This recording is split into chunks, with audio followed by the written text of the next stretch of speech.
जय हिंद दोस्तों, welcome again my new class. आप देख रहे हो ज्ञान गंगा 2.0। मेरे साथ है सुशांति सिंह के साथ। और आज का जो हमारा क्लास है ना, वो आपको हिस्ट्री बेसिस है, बट मॉडर्न एंड मिडाइवल दोनों से मिलता जुलता है। जस्ट बिकॉज क्यों बता रही। क्या होता है कि ये जो मुगल काल है ना, ये मुगल काल जब स्टार्टिंग प्रारंभिक मुगल काल होता है, वो आता है आपका मध्यकालीन भारत में, यानी मिडाइवल हिस्ट्री में। लेकिन वही जब उत्तर मुगल काल आता है ना, ये आता है आपका मॉडर्न हिस्ट्री में। तो जो ये मुगल काल था ना, वो मिडाइवल एंड मॉडर्न दोनों हिस्ट्री में आता है। और इसके जो समय सारणी है ना, बहुत बहुत ज़्यादा बच्चों के लिए टफ होता है और अक्सर क्वेश्चन पूछते हैं एग्जाम में। इनके समय सारणी या इनके क्रम वाइज में इनको सजाने को दे दिया जाता है। तो आज इसी को करने वाले हैं हम सॉल्व, और समझने वाले हैं और याद करने वाले हैं। तो चलिए शुरू करते हैं। सबसे पहले हम देखेंगे प्रारंभिक मुगल काल के मुगल शासकों को, और उनके जो समय था, जो उनका मतलब शासन का जो अवधि था, उसको देखेंगे। इसके बाद से उत्तर मुगल काल में जो बकलोल आते हैं मुगल शासक, जो मतलब ये नाम के मुगल शासक थे, मतलब मुगलों का इन्होंने नाम मट्टी में मिला दिया सब एकदम से। वैसे तो मुगलों का ये जो पढ़ना ही मुझे बहुत ही बेकार लगता है। आखिर भारतीय संस्कृति में हम मुगलों को क्यों पढ़ें, मुगलों की प्रशंसाएं क्यों देखें, मुगलों के बारे में क्यों समझें। लेकिन इतिहास का एक चैप्टर है। इतिहास में एक कहावत है ना कि इतिहास को पढ़ना बहुत आसान है, इतिहास बनना बहुत कठिन है। तो इन्होंने ऐसा, इस प्रारंभिक मुगल ऐसा कुछ किए थे जो इन्होंने इतिहास बनाया। और ये भी कुछ ऐसा किए बकलोलपन की, यह भी इतिहास बना के गए, इतिहास में अपना नाम दर्ज कर दिए। तो पढ़ना तो पड़ेगा ही। चलिए पढ़ लेते हैं, याद भी कर लेते हैं। तो पहले हम देखेंगे प्रारंभिक मुगल काल। मुगल वंश का संस्थापक कौन था? तो बाबर था। और बाबर का जो समय अवधि था वो क्या था? तो 1526 से लेकर 1530 तक, यानी मात्र 4 वर्ष। ठीक है। जो बाबर का शासन अवधि था वो 1526 से लेकर 1530 तक, बस इसे याद रखिएगा। इसके बाद आता है हुमायूं। हुमायूं का जो शासन होता है वो 1530 से लेकर 1556 तक होता है। लेकिन 1540 के अंतर्गत 39 में इसकी भिड़त होती है किससे? तो शेरशाह सूरी से, और इसको छोड़ना पड़ता है भारत। इसके बाद से ये आता है लौट के कब? तो 1555 में। और 1556 में ये ईश्वर को प्यारा, मतलब अपने अल्लाह पाक को प्यारा हो जाता है। हुमायूं का जो समय अवधि था शासन का, वो 2 भागों में बढ़ता है, ध्यान रखिएगा। अब आते हैं अकबर महान। तो अकबर महान जब आते हैं तो वो कब आते हैं? तो 1556 में और 1505 तक रहते हैं, यानी पूरे 50 वर्षों तक वो शासन करते हैं। अब इसके बाद आता है उसका बेटा जहांगीर। जहांगीर आता है 1605 में, जब अकबर की मृत्यु होती है 1605 में, और 1627 तक। यहाँ पर 1611 में उन्होंने शादी की, किससे? तो नूरजहां से। और शादी के बाद ऐसा लोगों का मानना है या इतिहासकारों का कहना है कि शादी के बाद, वैसे मुगल शासक भले ही जहांगीर थे, लेकिन उनकी पत्नी नूरजहां का ही फैसला, या मतलब उनके पत्नी नूरजहां का ही इस शासन व्यवस्था पर पूरा पकड़ थी, मतलब हैंडल था।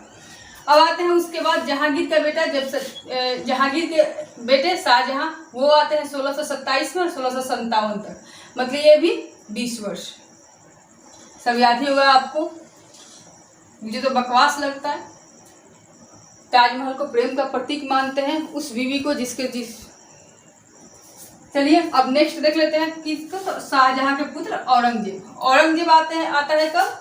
तो औरंगजेब आता है 1658 में, और इसकी मृत्यु होती है कब? तो 1607 में, 3 मार्च 1600। औरंगजेब कब आता है? तो औरंगजेब आता है,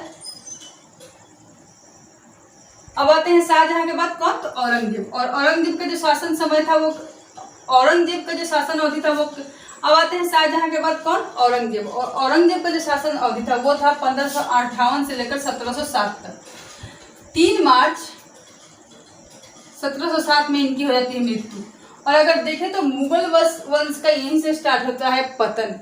मुगल वंश के इसके बाद जो शासक आते हैं, मुगल वंश के इसके बाद जो शासक आते हैं वो उत्तर मुगल काल के दौरान कहलाते हैं।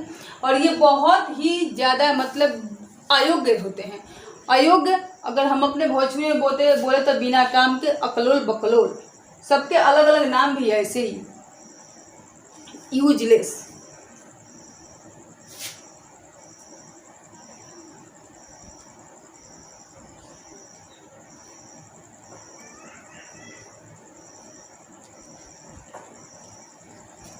अगर हम अपने भोजपुरी में बोले तो कौनो काम के, ठीक है। तो चलिए इनको भी देख लेते हैं। अगर हम और इनके देखने से पहले एक बार हम इसका रिकॉल करते हैं जो, और इनको देखने उत्तर मुगल काल को देखने से पहले हम प्रारंभिक मुगल काल के शासकों का रिकॉल कर लेते हैं। सबसे पहले बाबर, इसके बाद हुमायूं, इसके बाद अकबर, जहांगीर, शाहजहां, औरंगजेब। बस इनके याद रखिएगा, ये भी क्रम वाइज में पूछ लेता है। अब इनका शासन जो समय था वो 1526 से लेकर 1530 तक, बाबर का, हुमायूं का 1530 से 1556 तक था। इसमें जो बीच का गैप है वो भी ध्यान रखिएगा। इसके बाद से अकबर आते हैं 1556 से लेकर 1605 तक। इसके बाद जहांगीर 1605 से 1627 तक। इसके बाद से शाहजहां 1627 से 1657 तक। इसके बाद औरंगजेब 1658 से लेकर 1707 तक। अब आते हैं उत्तर मुगल काल को देखते हैं। उत्तर मुगल काल में सबसे पहले हम इन शासकों को देख लेते हैं एक लाइन से, इसके बाद से इनके समावधि को देखेंगे। सबसे पहले आता है औरंगजेब का बेटा बहादुर शाह, इसको मुअज्जम भी कहा जाता है। इसका बचपन का नाम मुअज्जम भी था, जो अक्सर क्वेश्चन पूछता है। अक्सर कई बार देखे गए हैं इसको क्वेश्चन के रूप में कि बहादुर शाह का किस मुगल शासक के बचपन का नाम मुअज्जम था, या बहादुर शाह का बचपन का नाम क्या था। ऐसे ही ये आता है आपका 1707 में, जब औरंगजेब की मृत्यु होती है, और 17 से लेकर 1712 तक ये शासन व्यवस्था 1712 तक ये रहता है मुगल वंश के शासक के रूप में। और इसका एक नाम दिया गया था, कुछ ज्ञानियों ने इसको एक नाम मिला था, वो क्या था, तो शाहे बेखबर, क्योंकि इसको राजपाट से मैंने बताया नहीं था कि ये थे बकलोल, ये थे बिना काम के सब, ये थे बेकार, ये बस नाम के मुगल शासक थे, करनी से ना, ये बस नाम के मुगल शासक थे, मैंने बताया था भैया। इसके बाद आता है कौन, तो जहांदार शाह। अब हम देख लेते हैं उत्तर मुगल काल को। उत्तर मुगल काल के सबसे पहले हम एक लाइन से देख लेंगे इन शासकों को, इसके बाद से इनका समावधि, और इनके बाद से इसका कुछ नाम है वो। सबसे पहले औरंगजेब का बेटा आता है कौन, बहादुर शाह। बहादुर शाह का एक और भी नाम है बचपन का, मुअज्जम। बार बार क्वेश्चंस में देखे गए हैं कि मुअज्जम किस शासक का नाम है, इस मुगल शासक का नाम है। इसके बाद आता है जहांदार शाह, इसके बाद फर्रुखसियर।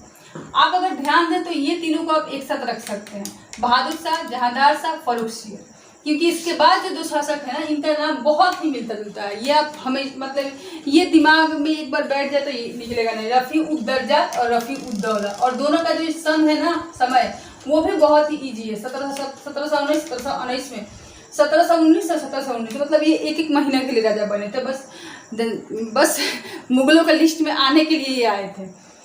इसके बाद आते हैं मोहम्मद शाह, अहमद शाह। इन दोनों को आप एक साथ याद रख सकते हो, मोहम्मद शाह, अहमद शाह, शाह है दोनों में।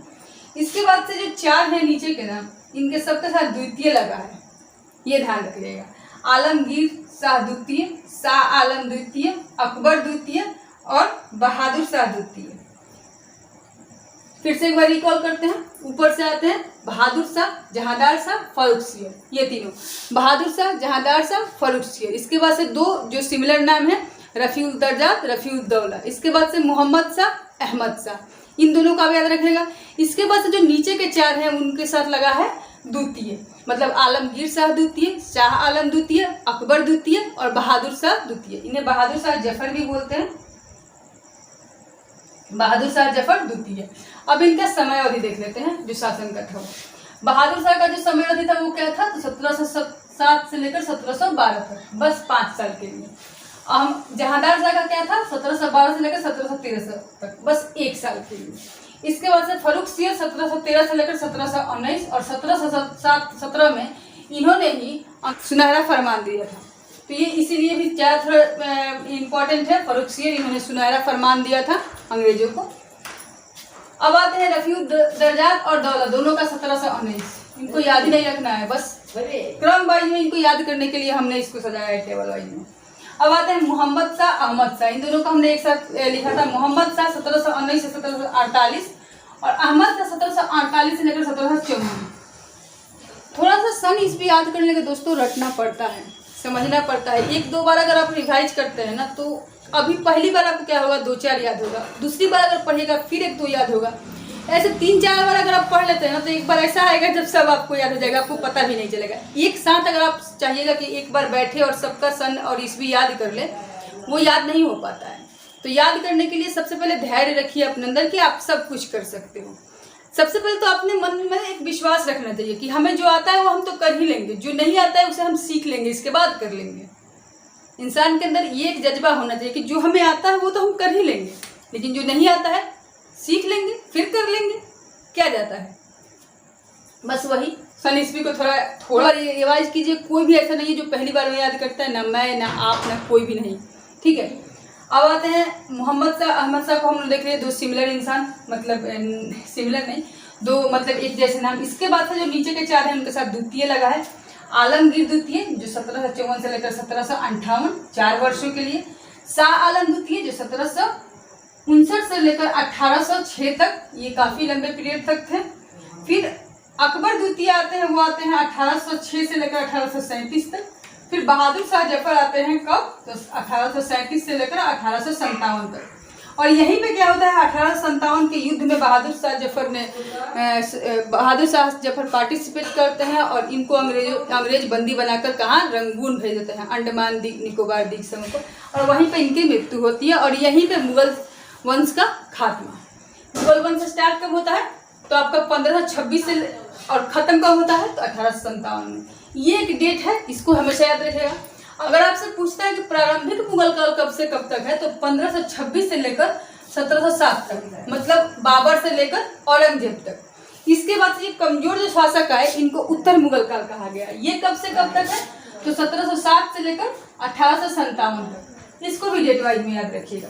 अब आते हैं इंटर मुगल काल में कुछ ऐसे भी शासक थे जिसके कुछ उपनाम थे। चलिए उनको भी देखते हैं क्योंकि क्वेश्चन उससे भी बनता है। सबसे पहले बहादुर शाह। बहादुर शाह का उपनाम क्या था, तो साहिब-ए-खबर। जहांदार शाह का नाम क्या था, तो लंपट मूर्ख। फर्रुख सिंह को कहा गया था घृणित कायर। अब यहाँ पे आए अगर आप नीचे, मोहम्मद शाह को रंगीला बादशाह भी कहा गया है। क्यों, क्योंकि ये अपने रंग भंग में इतना ज़्यादा मशगूल था, ये अपने रंग में और अय्याशी में इतना ज़्यादा मशगूल था कि तभी से क्या हुआ कि मुगल का जो क्षेत्राधिकार था उसमें से कुछ लोग अपना अपना राज्य लेकर मुगलों से आज़ाद होने की कोशिश करते हैं, और कुछ लोग हो भी जाते हैं।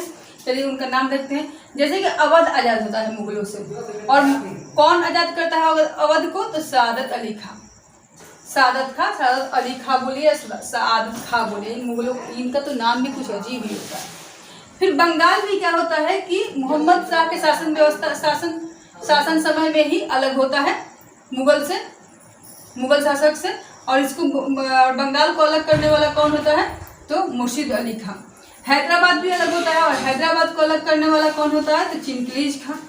कर्नाटक भी अलग होता है मोहम्मद शाह के ही शासन पीरियड में, और इसको कौन अलग करता है, तो सादतुल्लाह खां। इन चारों को भी आप ध्यान रखिएगा कौन कौन से क्षेत्र अलग होते हैं, तो अवध, बंगाल, हैदराबाद और कर्नाटक। और कौन कौन कर्नाटक। तो आज हमने मुगल काल और उत्तर मुगल काल, प्रारंभिक मुगल काल और उत्तर मुगल काल दोनों के जो शासक थे, शासकों का जो समय अवधि था, इनको हमने देखा, समझा। और याद तो अभी नहीं हुआ होगा आपको, मैं जानती हूँ, 1-2 याद हुए होंगे, कुछ याद नहीं हुए होंगे, लेकिन 1-2 बार वीडियोस देखिए, बुक्स पढ़िए, कन्फर्मली तीसरे से चौथे बार में आपको सब याद हो जाएगा। मिलते हैं नेक्स्ट क्लास में, तब तक के लिए जय हिंद, वंदे मातरम, हर हर महादेव।